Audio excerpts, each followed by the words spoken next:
머니쇼입니다. 예, 오늘 또 어닝 시즌 플레이죠. 4월달 어닝 시즌 플레이, 실적이 꽃을 피우는 시기이기도 하지만 실망 실적도 조심해야 되는 시기이고, 더더군다나 4월은 인플레이션에 대한 우려감이 최고조인 시기입니다.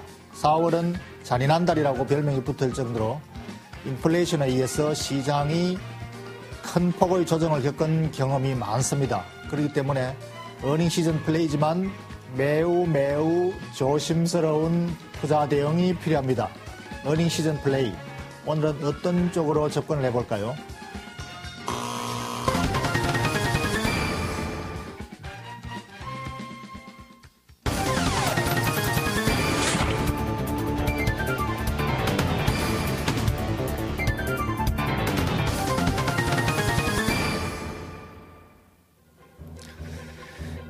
지금 인플레이션으로 가장 수혜를 받고 있는 섹터가 바로 화학 섹터입니다. 그렇지만 지금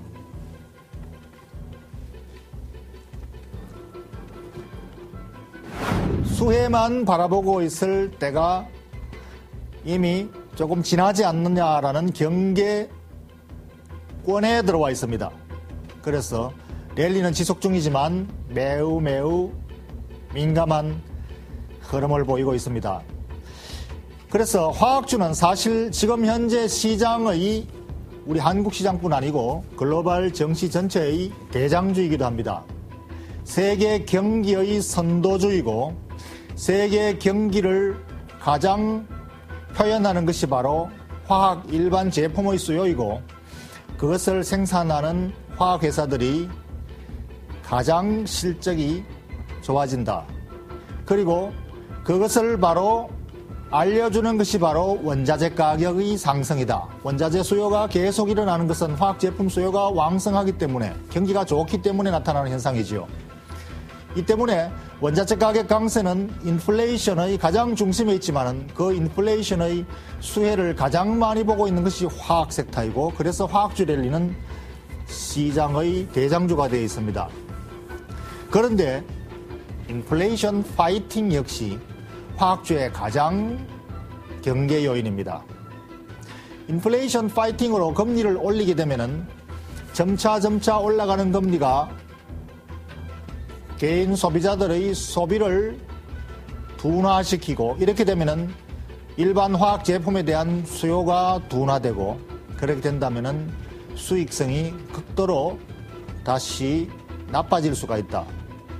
그래서 인플레이션이 어느 정도 진행이 되고 나면은 인플레이션 부담으로 인해서 소비가 위축된다. 경기를 위축시킬 수가 있다.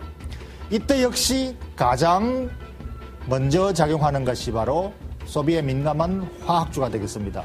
그래서 랠리를 가장 앞서가는 것이 화학주이기도 하지만, 반대로 랠리에 대한 둔화 요인을 가장 피해를 보는 쪽도 화학주이기 때문에 화학주에 대한 접근은 매우 조심스럽게 접근해야 된다. 그래서 지금 현재 시장의 중심이 화학주이긴 하지만 화학주는 경계권에 들어가 있다. 이 점을 먼저 조심해 봐야 되겠습니다. 어쨌든 지금 이러한 요인들이 무시하고 시장은 지금 계속 랠리를 펼치고 있습니다. 시장의 랠리는 이러한 저러한 악재 요인들을 전부 다 노이즈로 간주하고, 귀찮은 잡소리들은 빗겨라 필요 없다고 랠리는 계속되고 있습니다. 그래서 지금 유럽에서 포르투갈이 드디어 구제금융을 신청하는 최악의 상황에 빠졌지만, 유로화는 강세, 달러 약세, 유로 경기가 좋아서 강세가 아니라 유로화가 금리를 인상한다라는 단기 재료를 가지고 강세를 보이고 있다. 그렇기 때문에 지금 펀더멘탈이 남부 유럽을 통해서 악화되고 있는 것이 점차 드러나는데도 불구하고 별로 고려하지 않는다. 무시한다.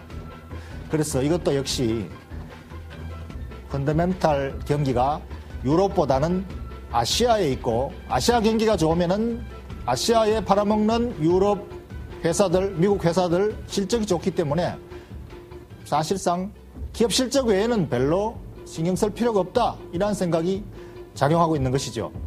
그렇지만은 오늘 드디어 금은 가격이 계속 고공행진을 하는 것으로 봐서 드디어 인플레이션에 대한 경계감이 시장으로 표출되지 않나라는 생각이 듭니다. 금은 가격이 사상 최고치 고공행진을 이어가는 것이 바로 시장에 대한 경계심리 때문에 인플레이션 해치 수요가 작용하고 있다. 그렇다면 시장을 이제 조금 경계권에서 바라보아야 되지 않을까 이런 생각도 해봅니다.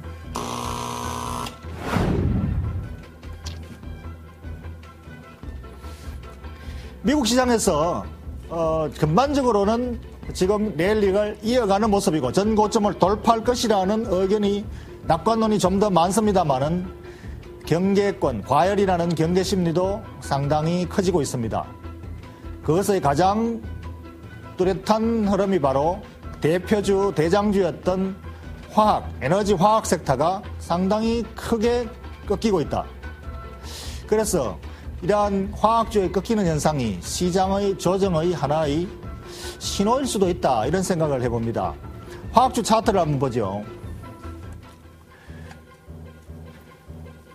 미국의 화학주들은 그야말로 글로벌 에너지주죠. 미국의 화학주는 우리 국내 화학주와는 좀 성격이 다릅니다. 기본적으로 화학 에너지, 광산이나 또는 유정을 가지고 있는 그야말로 에너지주입니다. 이러한 에너지의 가치가 올라가면서 그야말로 실적과 가치가 올라가는 종목들이죠. 그에 비하면 한국의 화학주는 제품에 의존해 있고 정유사는 정제 마진에 의존해 있는 매우 취약한 구조입니다. 사실은. 그래서 글로벌 에너지주보다는 한국의 화학주들이 상대적으로 실적에 조금 취약한 구조를 가지고 있다. 변동성이 심하다라고 우리가 특징을 알고 있어야 되겠습니다. 어쨌든 글로벌 화학주라면 그야말로 에너지주들입니다. 에너지 대표 섹터들이 경기와 함께 랠리를 이어오면서 이격도가 커지면은 조정을 하고 이격도가 커지면 조정을 하고 이격도가 커지면은 조정을 했지요. 그래서 지금 이 이격도가 조정을 할 이격도로 과열 국면에 들어와 있다라는 것이 과거 추세상의 흐름에서도 여기서 꺾일 때가 좀 되었죠. 그래서 여기서 상당히 큰 폭의 512평선이 깨졌군요. 이 대장주 중의 대장주 화학주가 512평선이 깨질 정도로 상당히 강한 차익 실현 매물이 나왔다는 것은 기관들의 트레이딩이 상당히 활발해졌다. 결국 저점 매수에서 고점 매도하는 매도세가 강해졌다고 볼 수 있겠죠. 그래서 이것이 바로 한국의 화학주에도 영향을 미치지 않을까 저는 생각합니다. 그래서 한국의 화학주는 아직까지 중국의 경기에 의존하는 수익 모멘텀이 매우 강한 상태에 있습니다. 그래서 조만간 조정의 힘이 크지는 않습니다. 그러나 정유주는 지금 현재 정부의 규제 리스크에 상당히 크게 노출되어 있죠. 정유 가격에 대해서 추가 인상이 매우 어렵게 되어 있고 앞으로 하락 압력도 상당히 커질 것이다. 그래서 추가적인 실적 상승 모멘텀이 없다면은 정유주의 동력은 좀 약화되지 않을까 이렇게 생각합니다. 그리고 한국의 정유주, 화학주 역시 마찬가지로 기술적으로 과열 국면, 이미 과거 평균치로 친다면 과열 수준을 훨씬 넘어서 있는 상태입니다. 그만큼 실적에 대한 기대치가 높다라는 것도 되지만 기술적으로 과열 국면에 있다. 우리 국내 기관들은 계속 매수를 확대하고 있지만 외국인들은 점차 포지션을 줄이고 있군요. 이것도 하나의 수급상의 어느 정도 약간의 변화 조짐이 있는 게 아닌가 싶습니다. 어쨌든 이 화학주는 대표주 중의 대표주, 대장주 중의 대장주이기 때문에 만약에 화학주가 꺾인다면 시장은 꺾일 수 있다. 대장주가 꺾이면 시장은 꺾이고 대장주가 가면 시장은 가게 되어 있습니다. 그렇기 때문에 화학주의 움직임은 매우 중요하게 우리가 포착해 봐야 되겠습니다. 지금 현재 시장의 흐름에 대해서 투자 전략가를 한번 연결해서 시장 상태를 한번 진단해 보겠습니다. 삼성증권의 임수균 투자 전략가 한번 연결해 보겠습니다. 안녕하십니까, 연구원님? 네, 안녕하십니까? 예, 지금 시장이 과열 경계 심리가 좀 작용하고 있는 겁니까? 어떻게 보십니까? 예, 일단 코스피가 일본 대지진 이후에 한 200포인트 넘게 단기 급등을 이어온 상황이기 때문에 일단 단기 급등에 따른 피로감 그리고 또 사상 최고치를 얼마 전에 경신을 했기 때문에 사상 최고치 경신에 따른 부담이 지금 동시에 작용하는 구간으로 보이고요. 오늘 장세 같은 경우는 뭐 상승 탄력 둔화라던가 추세 전환이라기보다는 단기 급등에 따른 피로감이 드러나면서 잠시 숨고르기를 하는 쉬어가기 장세 정도로 생각을 해보시는 게 더 맞을 것 같습니다. 예. 대장주, 주도주 중의 주도주, 물론 뭐 삼성전자와 같은 IT주는 조금, 미리 조정을, 선조정부터 했습니다만은 자동차주가 조금, 약간의 조정을 받고 있고, 화학주는 아직까지, 꺾일 줄을 모르고 지금 오늘도 강세군요. 어쨌든 주도주가 좀 주춤거리는 모습을 보이고 있는데, 주도주가 약화 조짐이라면은 시장도 좀 더 조정의 가능성을 염두에 둬야 되지 않을까요? 네, 일단 주도주들이 아직 본격적인 약세를 보이고 있다라고 판단하기 조금 이른 것 같고요. 특히 이제 자동차 업종 같은 경우는 3월 그 완성차 판매 기록이 사상 최고치를 또 경신을 한 상태 때문에 여전히 1분기 실적은 기대감이 높은 상황이고요. 이제 화학 같은 경우도 일단 정유업종 같은 경우는 지금 가격에 대한 부담, 그 판매가 인하로 인한 가격 부담이 있어서 이제 이익 훼손에 대한 우려가 제기되고 있지만 근본적으로 화학업종 자체가 올해 워낙에 이제 영업이 잘 나올 걸로 예상되고 있고 또 이제 정유사들이랑은 무관하게 이제 다른 화학 제품을 만드는 회사들 같은 경우는 중국 쪽 수요 증가라든가 정제마진 개선에 따른 이익이 꾸준히 기대가 되기 때문에 아직까지 주도 업종에 대한 기대감을 적기는 조금 이른 단계로 보이고요. IT 업종 같은 경우도 지금 1분기 실적 같은 경우는 이제 당초 예상보다 조금 약하게 나오는 모습이긴 합니다만 실적 컨센서스를 보게 되면은 2분기부터는 이제 본격적인 업황 반등이 예상을 되기 때문에 이제 기대감을 버릴 시점은 아니고 오히려 선침의 차원에서 본다 그러면 1기 실적 발표 직후부터 관심을 가져보시는 게 더 바람직한 전략으로 생각이 됩니다. 예. 그렇다면 전반적으로 뭐 일시적인 조정을 둘 대로 치고 지금 현재 그 높아지고 있는 글로벌 인플레이션 압력 이런 것들을 충분히 극복하고 계속 랠리를 이어갈 수 있을까요? 예, 일단 그 인플레이션 압력 같은 경우는 일단 신흥국들에게서 이제 신흥국에서 긴축 우려로 제기되면서 이제 2월 초부터 이제 선진국으로 이제 글로벌 자금 리밸런싱을 유발을 했는데요. 지금 같은 경우는 ECB에서 이제 금리 인상 이야기가 나오면서 선진국들도 긴축 대열에 합류를 하고 있기 때문에 상대적으로 한국 등 신흥국들의 금리 인상에 대한 부담감은 많이 줄어들어 있는 상황이고 실제로 글로벌 펀드 유치를 본다 하더라도 저번 주부터는 다시 신흥시장으로 자금이 유입되는 모습이 나오고 있습니다. 그래서 신흥시장 같은 경우는 일단 글로벌 인플레이션 압력으로부터는 상대적으로 조금 벗어나는 모습이 보이고 있고 자금 흐름 자체도 신흥시장으로 좀 긍정적인 모습이 나오고 있기 때문에 일단 인플레이션 자체는 크게 우려할 상황이 아닌 것 같습니다. 특히 한국 같은 경우는 3월 수출도 사상 최대치를 경신을 했고 또 1분기 실적에 대한 기대감 등 펀더멘탈적인 요소들이 워낙 튼튼하기 때문에 인플레이션 자체가 시장에 미치는 충격은 좀 제한적일 것으로 보는 게 바람직할 것 같습니다. 예, 기본적으로 외국인 자금이 다시 아시아 시장도 한국 시장으로 다시 유입되고 있다는 흐름이라고 하셨는데 오늘 수급상의 외국인 매도가 조금 나오는 것 같은데 수급상의 이런 것들은 지금 수급상의 변화 조짐이라고는 아니라고 보시는 거죠? 예, 외국인들 일단 15일 연속으로 순매수를 이어온 상황이기 때문에요. 뭐 하루쯤 매수를 쉬어간다고 해서 이걸 이게 다시 순매도 포지션으로 바뀌었다 이런 식으로 볼 필요는 없을 것 같고요. 아까도 말했듯이 지금 글로벌 유동성이 신흥시장의 긍정적인 방향으로 흐르고 있고 또 이제 한 가지 호재로 될 만한 부분이 일본 대지진 이후에 일본 중앙은행이 이제 재건 복구 비용을 내서 또 막대한 양의 유동성을 방출할 걸로 생각되고 있는데 이런 식으로 글로벌 유동성이 계속 풍부해진다고 하면은 결국 신흥시장에 수혜가 집중될 것이기 때문에 한국 시장 같은 경우는 이제 외국계 자금의 단기 이탈에 대한 우려는 크게 가져가실 필요가 없을 것 같습니다. 예, 오늘 말씀 감사합니다. 네, 감사합니다. 예, 삼성증권 투자전략가 임수균 연구원이었습니다. 예, 지금 현재 시장은 경제 심리가 조금은 높아져 있지만 여전히 기관의 트레이딩이 활발하고 시장은 강세 분위기의 모멘텀이 아직까지 살아있다.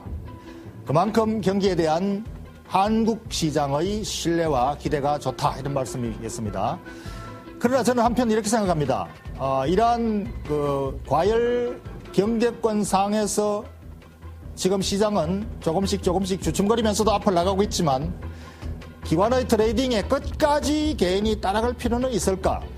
어쩌면은 어느 정도 선에서 여러분의 포트폴리오 또는 투자 종목의 투자 수익을 보호하는 것, 즉 일부 차익 실현하는 것도 괜찮지 않을까. 다시 조정이 올 때 기존의 투자 수익을 잃어버리는 아픔을 미리 방어하는 것도 괜찮은 전략이 아닌가 이렇게 생각해 봅니다.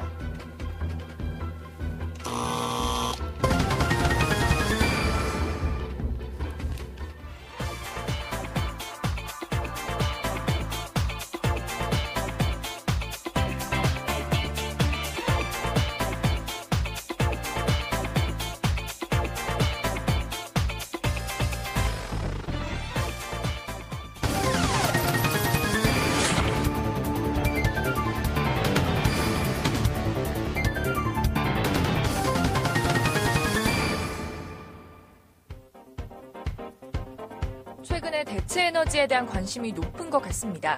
특히 어제까지 태양광 대장주 OCI가 최고가를 이어갔는데요. 고점을 60만 원까지도 볼 수 있다고 하더군요. 상승 여력 아직 남아있다고 보십니까? 소장님 답변 부탁드립니다.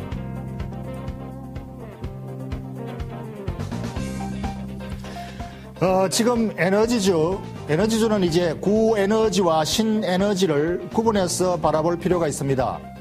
이 신에너지, 대체에너지에 속하는 태양광 에너지야말로 미래의 에너지고 구에너지를 대체할 신성장 동력이 되겠습니다.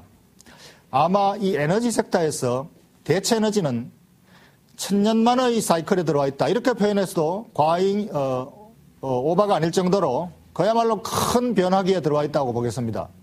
그래서 이 태양광 에너지는 미래의 에너지이긴 하지만 아직까지 시초 성장 초기에 있고 그만큼 미래 성장 프리미엄이 높은 섹터입니다. 현재 실적보다 미래 실적에 기반을 받고 있는 거죠. 그렇지만은 이 성장성에 대한 기대치가 이미 거의 다 노출되어 있다 할 정도로 가치에 다 반영되어 있습니다. 그러나 이번에 일본 대지진으로 인해서 원자력이 앞으로 주춤거리고 또는 어쩌면은 폐기될지도 모른다는 정도로 지금 심각한 문제에 봉착했지요. 그러면서 이 태양광 대체 에너지는 한 단계 더 성장의 프리미엄이 더 커졌습니다. 그렇기 때문에 대부분의 애널리스트들이 이 커진 프리미엄의 가치를 올리고 있습니다. 그래서 과거에 OCI에 대한 목표 가격이 지금 실적에 대한 전망치를 자꾸 올리면서 목표 가격을 계속 올리고 있군요. 아마 주가가 올라가면 올라갈수록 목표가를 계속 올릴 것 같습니다. 그러나 이것도 하나의 수급에 따른 가격이고 수급이 만약에 어떤 악재가 나온다면 수급은 언제든지 단기적으로는 조정을 겪을 수가 있습니다. 미래 가치, 그야말로 장기 가치라면은 아직까지도 저평가되어 있다고 애널리스트 리포트에 의하면은 기업 가치는 아직까지도 저평가되어 있다고 판단하는 것이 당연하겠죠. 그렇지만 개인 투자자들이 여러분들이 보는 것은 언제 조정이 올까 조마조마하면서 따라가고 있습니다. 단기적으로 본다면은 다단계 피라미드와 다름없는 것이죠. 물론 장기적으로는 기업 가치는 아직까지 갈 길이 멀다 하지만 개인 투자자 여러분들이 궁금해하시는 것은 아마 단기적인 수급일 것입니다. 그렇기 때문에 단기적인 수급에 대해서 신경을 쓰신다면은 강세장에서 일정 부분 차익 실현하는 것도 괜찮은 전략입니다. 여러분들이 만약에 단기적인 수급에 전혀 신경 쓰지 않고 먼 미래를 보고 가겠다면은 아직까지 저평가되어 있는 것이 맞죠. 만약 단기적으로 수급에 신경이 쓰인다면은 강세장에서 일부 차익 실현하는 것은 괜찮은 전략입니다. 여러분의 포트폴리오 방어 전략이죠.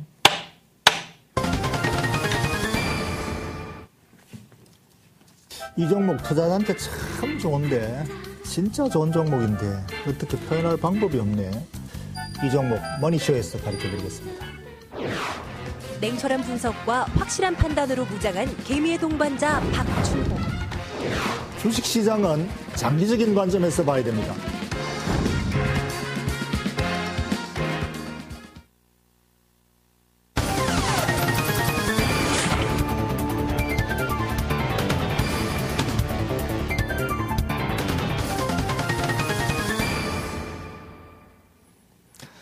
예, 오늘 라이징 스탁은 지난주와 마찬가지로 키움증권의 김도겸 팀장과 함께하겠습니다. 어서 오십시오. 네, 안녕하십니까. 예, 일주일 동안 잘 지내셨습니까? 네, 잘 지냈습니다.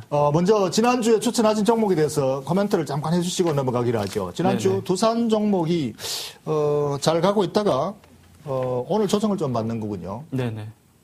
앞으로 어떻게 보시는지 간략하게 좀 멘트를 해주시죠. 네, 일단은 뭐 지난주에 말씀드린 이후에요. 추가적으로 계속 상승을 보이다가 금일 시장에서 조금 조정의 양상이 좀 벌어지고 있습니다. 근데 금일 시장의 전반적인 업종에 대한 수급들이요. 그리고 이제 뭐 두산 인프라코어라든가 두산 중공업, 기계업종에 대한 수급이 이어지고 있는 모습들이 나타나고 있습니다. 다만 지금 뭐 두산 관련된 내용들은 사실 이제 그 장중 변동성이 좀 큰 편인데 지금 현재 구간은 이전의 내용들에서 크게 좀 갭을 메꾸는 정도의 수준의 조정이 발생을 하고 있다. 이렇게 보고 있기 때문에 오히려 좀 중기적인 보유 관점에서는 일단 추가적으로 13만 8천 원 부분까지 좀 조정을 보인다라고 하면은 그 구간에서는 추가적인 매수도 일단 좀 가능할 수 있다라고 판단하고 있습니다. 그러니까 중기적인 관점에서의 지금 접근을 말씀 좀 드리는 거기 때문에 일단 목표가인 17만 원 부분까지는 뭐 길게 봐서 홀딩 관점이 유효하다. 이렇게 말씀 좀 드려보도록 하겠습니다.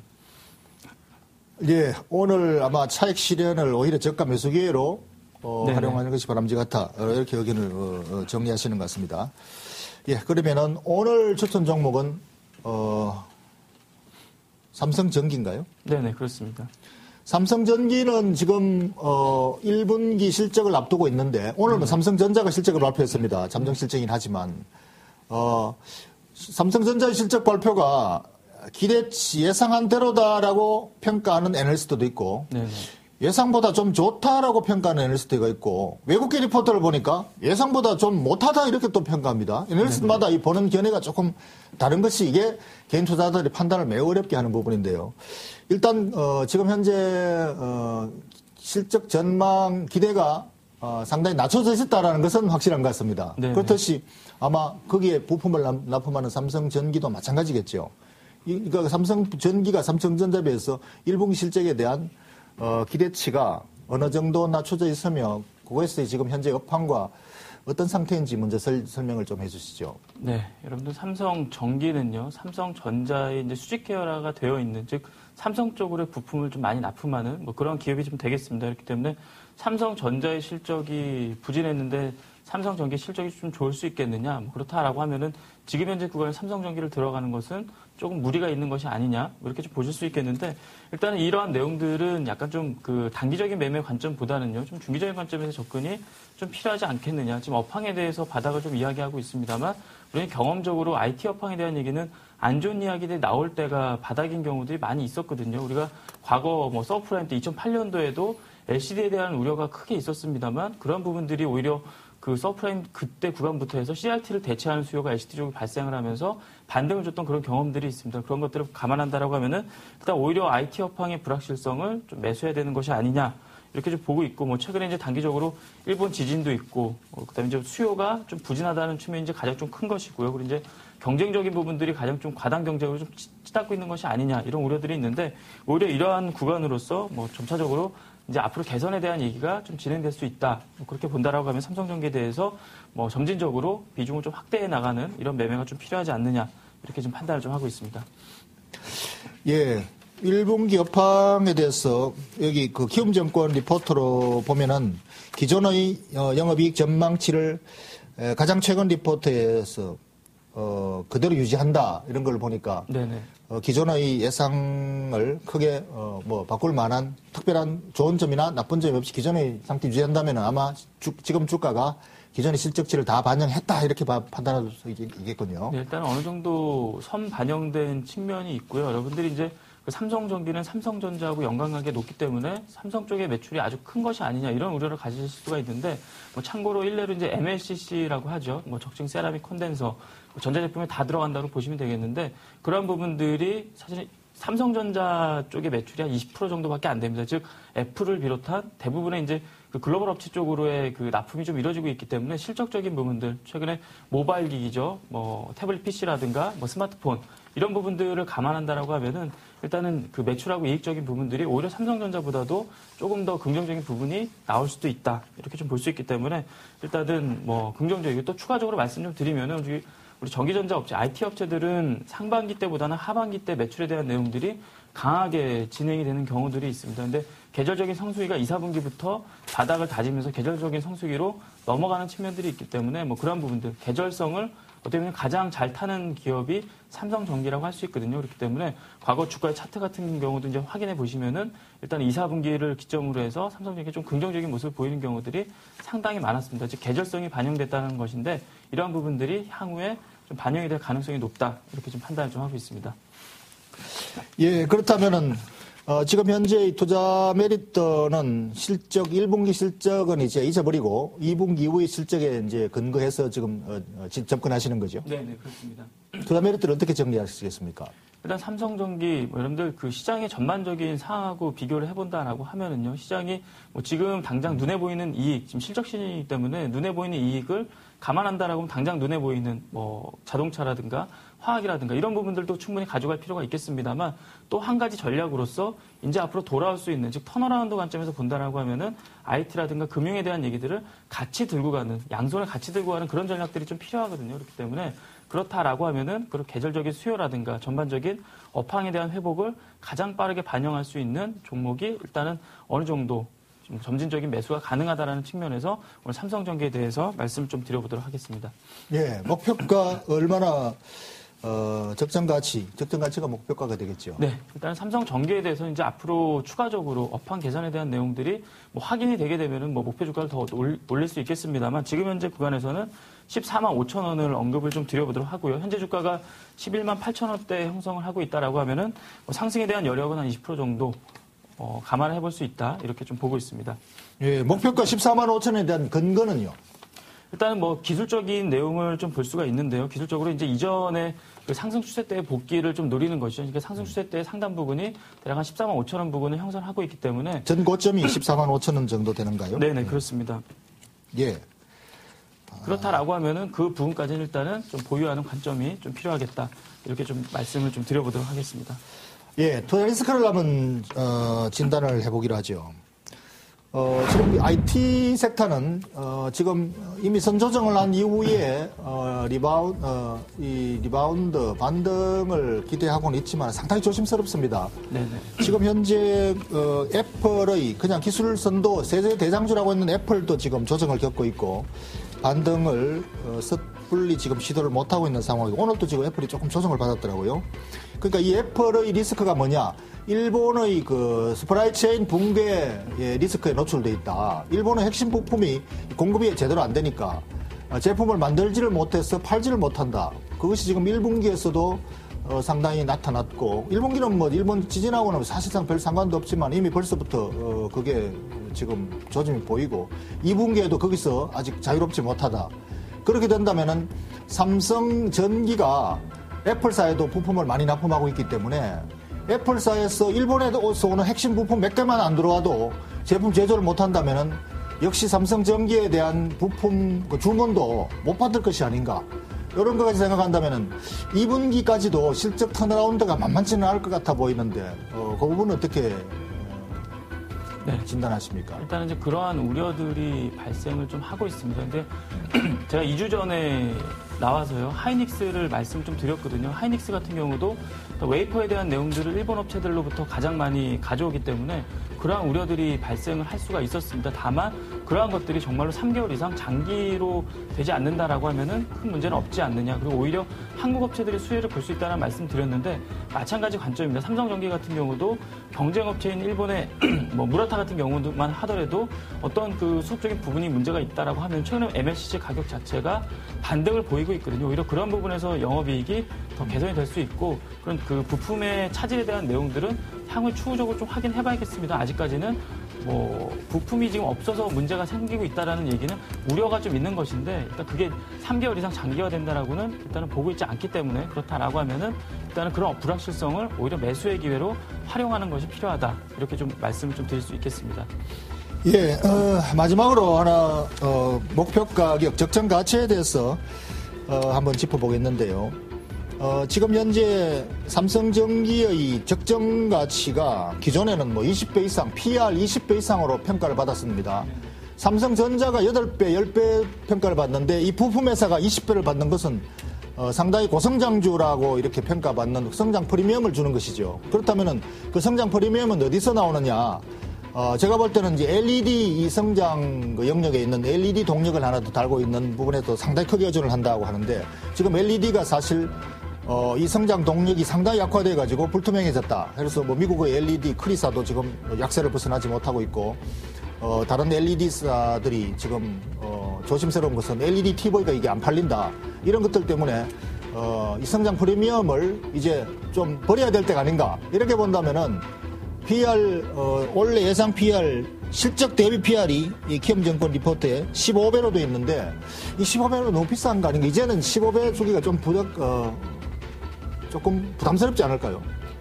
LED 업황에 대해서 간단하게 먼저 말씀 좀 드리면 LED 지금 가동률 자체가 40%입니다. 즉 아주 안 좋다는 얘기죠. 지금 LED 업황 자체가 안 좋기 때문에 예를 들어 LG 이노텍 같은 경우도 계속 주가가 바닥을 좀 면치를 못하고 있고요. 삼성전기도 그런 영향을 받고 있습니다만 가동률이 여기서 추가적으로 더 나빠진다라고 보기보다는요. 이제가 좀 바닥이 아닐까라고 좀 말씀 좀 드릴 수 있는 이유는 뭐냐면은 LCD 패널에 관련된 가격들이 하락세는 이어지고 있습니다. 하락세가 둔화가 되고 있습니다. 즉 반도체 같은 경우도 그렇고 하락세가 둔화가 되는 구간은 일단 반등은 보이기 이전의 징조거든요. 그렇다라고 하면은 그런 부분들을 감안해서 본다라고 하면은 최근에 여러분들 뭐 마트라든가 가보시면 아시겠습니다만 LED TV하고 LCD TV하고의 가격 자체가 상당히 좀 많이 줄어든 이런 내용이 나타나고 있습니다. 즉 LCD 수요를 LED가 앞으로 좀 대체할 만한 그런 내용을 좀 가져갈 수 있기 때문에 그렇다라고 하면은 지금 현재 가동률이 바닥일 수 있다. 뭐 그러한 관점에서 본다라고 하면은 LED에 대한 성장성 앞으로 좀 유효하고요. 지금 현재 디스플레이 쪽으로만 LED를 좀 현재까지는 좀 쓰고 있습니다만 뭐 조명 쪽이라든가 이런 부분들 감안한다라고 하면은 LED에 대한 뭐 프리미엄 앞으로도 가능하고 여전히 유효하다. 그렇습니다. 예. 마지막으로 결론을 간단하게 투자 의견 정리해 주시죠. 네, 여러분들 뭐 전기전자에 대해서 이제 방송에 나와서 말씀드리는 거 사실은 쉽지가 않습니다. 뭐 아직까지도 여러 가지 우려들, 불확실성들 남아있기 때문에 사실 어렵습니다. 오늘의 매수의 이유는 오히려 그런 불확실성을 매수를 하자 이렇게 좀 말씀 좀 드릴 수 있는데 다만 이제 IT 업황 자체가 사이클 자체가 좀 짧은 그런 특성을 갖고 있거든요. 그렇기 때문에 업황에 대한 지속적인 체크를 통해서 일단 좀 꾸준하게 좀 관심을 좀 두고서 보실 필요가 있다. 이렇게 말씀을 드리겠습니다. 예, 오늘 말씀 감사합니다. 네.